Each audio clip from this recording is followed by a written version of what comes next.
오늘 우리에게 주신 하나님의 말씀은 갈라디아서 1장 6절에서 10절 말씀입니다.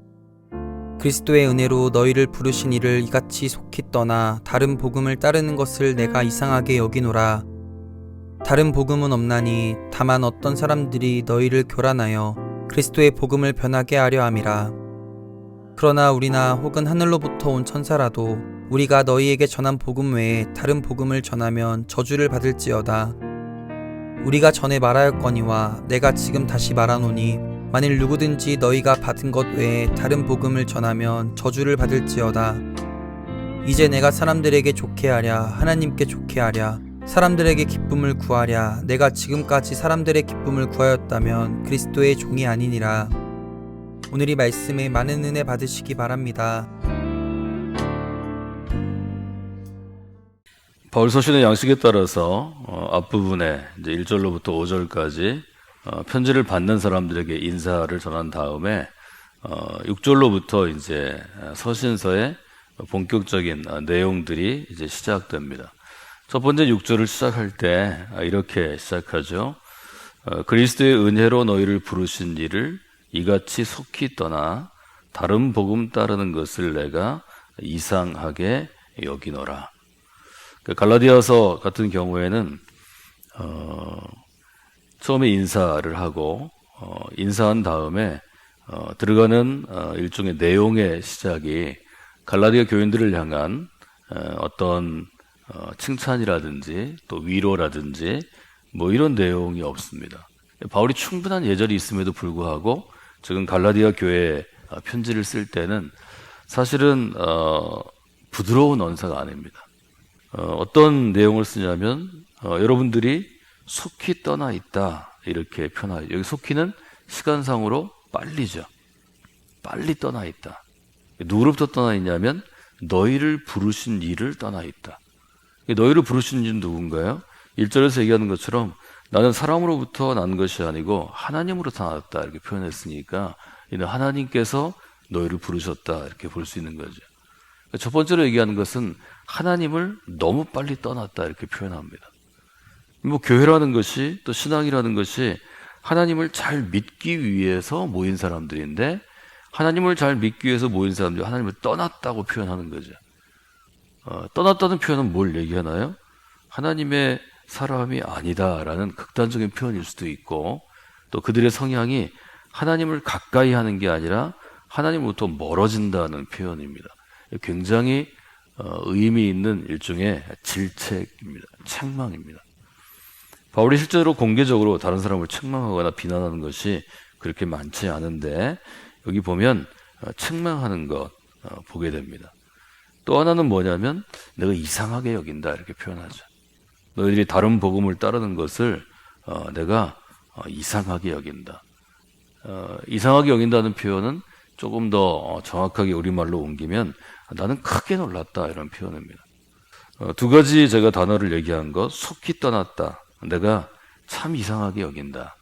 여기에서 우리가 생각해 보면 바울이 지금 갈라디아 교인을 어떻게 평가하고 있는지를 알 수 있죠. 이게 하나님을 잘 믿으려고 모인 사람들이 너무 빨리 그 길에서 떠났다는 건 뭘 얘기하느냐. 첫 번째로 갈라디아 교인들이 믿음을 별로 중요시 아니하는 사람이다 이렇게 볼 수 있죠. 믿음을 중시하는 사람이 하나님으로부터 그렇게 빨리 떠날 수가 없습니다. 믿음을 중시하지 않는다 이런 내용이고 이건 뒤집어 얘기하면 뭘 얘기하냐면 믿음이 너무 없는 사람들이다. 하나님을 떠난 것은 믿음이 없는 거고 다른 복음을 따르는 것은 뭘 얘기하느냐. 이 사람들이 지금 교회 안에 들어와 있기도 하고 갈라디아 교회에 다니기도 하고 신앙생활은 하지만 교회가 정말로 중요시하는 게 뭔가를 잘 이해를 못한다는 거죠. 그래서 바울이 가르친 복음이 아니라 복음을 떠났다. 이건 뭘 얘기하냐면 복음을 중요시하지 않는 일종의 교인이다. 이 두 가지를 여러분이 생각하시면 좋을 것 같습니다. 사람은 누구나 소중하게 아끼는 것을 지키려고 그러고 남한테 안 주려고 그러고 떠나지도 않습니다. 남한테 그저 주는 것은 내가 소중하게 여기지 않는 것부터 줍니다. 물론 우리가 아주 헌신한 사람이 되고 또 다른 사람을 섬기는데 훈련된 사람이 되면 나의 좋은 걸 줄 수 있겠지만 보통의 사람들은 필요 없는 걸 줍니다.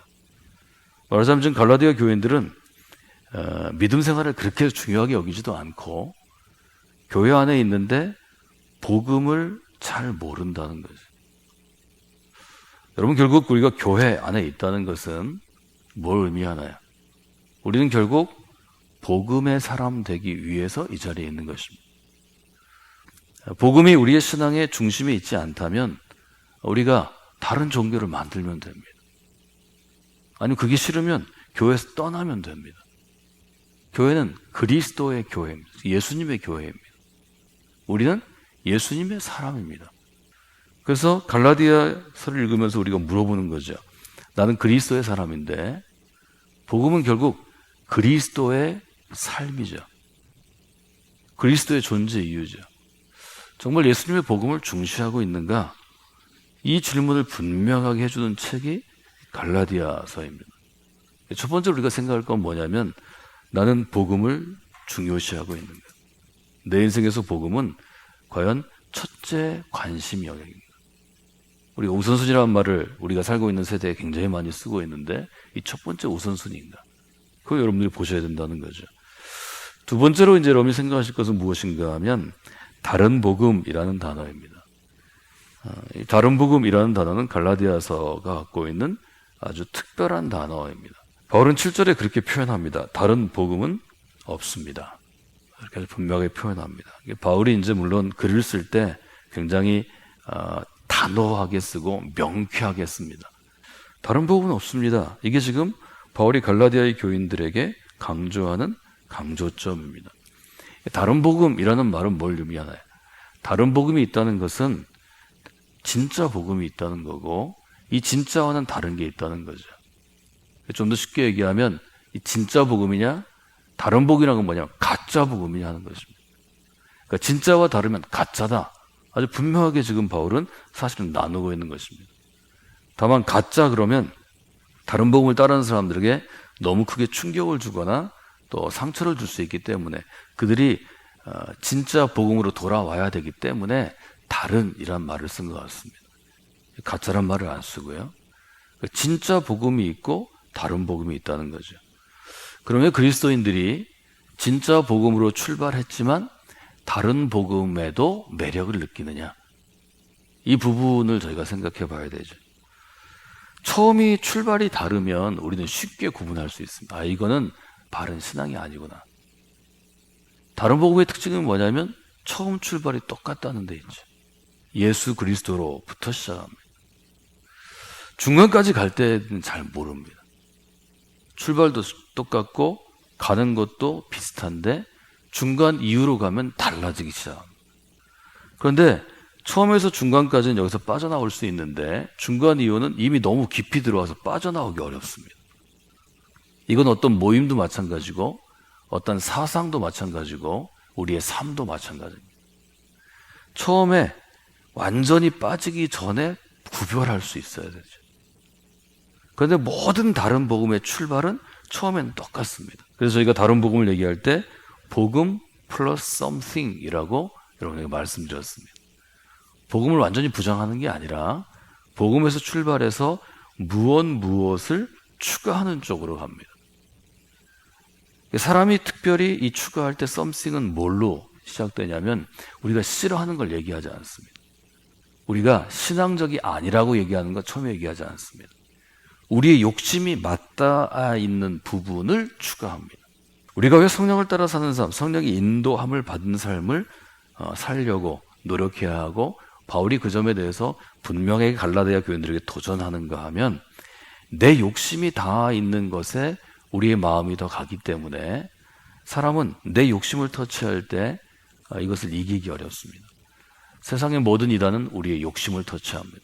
그래서 바울은 그것을 이기기 위해서 어떻게 해야 되는가 하면 성령의 인도를 받으라고 강력하게 도전합니다. 왜냐하면 인간은 근본적으로 육체의 욕심을 따라 사는 사람이기 때문입니다.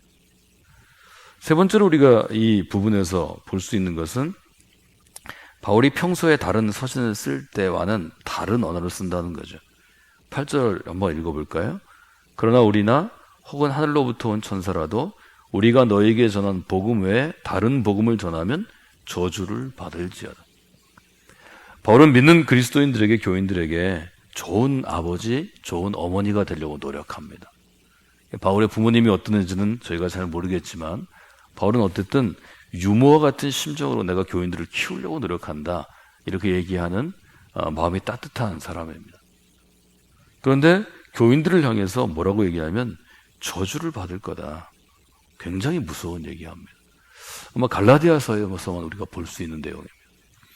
바울은 빌레몬서 같은 경우를 보면 오네시모를 보내면서 이렇게 얘기합니다. 이 사람은 내 형제와 같다. 내 가족과 같다. 이 사람은 원래 노예였지만 당신이 선처해 주기를 원한다. 이 사람 없이는 내가 살기 어려울 것 같다. 아주 굉장한 애정을 보여주고 굉장한 신뢰를 보여줍니다. 근데 지금 바울이 뭐라고 얘기하냐면 내가 전한 복음 외에 가짜 복음을 전하면 저주받는다. 절대 하지 말라는 얘기죠. 실제로 저주를 받으라 이런 얘기가 아니고 절대 다른 복음을 따라가면 안 된다. 말하자면 경고죠. 경고인데 어떤 경고가 하면 최고 수준의 경고입니다. 사랑하는 여러분, 바울이 이처럼 강력한 경고를 준 이유는 무엇일까요? 지금 21세기에 한국 교회에서 우리가 뭘 생각해야 될까요? 언제 교회가 자기 색깔을 잃고 역사 가운데서 묻혀가고 결국은 쇠퇴하나요? 복음이 사라진 교회가 되면 교회는 무너집니다. 유럽 교회도 강력한 합리적인 이성론과 과학 실증주의가 19세기 공격했을 때 그때 무너졌습니다. 그때 누군가 강력하게 나서서 교회는 그리스도의 복음으로 이루어졌고 우리는 복음 때문에 이 자리에 있습니다, 이렇게 얘기했으면 좋았을 텐데 과학의 공격 가운데 우리가 정말 비과학적인가? 우리의 신앙은 과학하고는 양립할 수 있는, 같이 존재할 수 없는 것인가? 이걸 고민하다가 복음이 사라진 교회가 된 때가 있었습니다. 어떤 한 국가의 교회에 복음이 사라지면 결국 무너집니다. 갈라디아서를 통해서 지금 바울은 아주 분명하게 경고하는 것입니다. 복음이 사라진 교회는 교회가 아니라는 것입니다. 한국 교회도 마찬가지입니다. 복음보다 다른 것이 우선이 되면 그 교회는 결국 사라집니다. 교회는 복음을 붙잡고 복음 안에 있을 때 혹은 복음을 위해서 존재할 때만 하나님이 보호하시기 때문입니다. 여러분 잘 생각하셔야 합니다. 교회를 왜 주셨나요? 그리스도의 복음을 유지하고 그리스도의 복음을 전하라고 주신 것입니다. 그때만 교회입니다. 복음이 사라진 교회는 교회가 아니라는 거죠. 마찬가지로 그리스도인도 마찬가지입니다. 언제 우리가 그리스도인 되나요? 복음의 사람일 때 그리스도인이 되는 것입니다.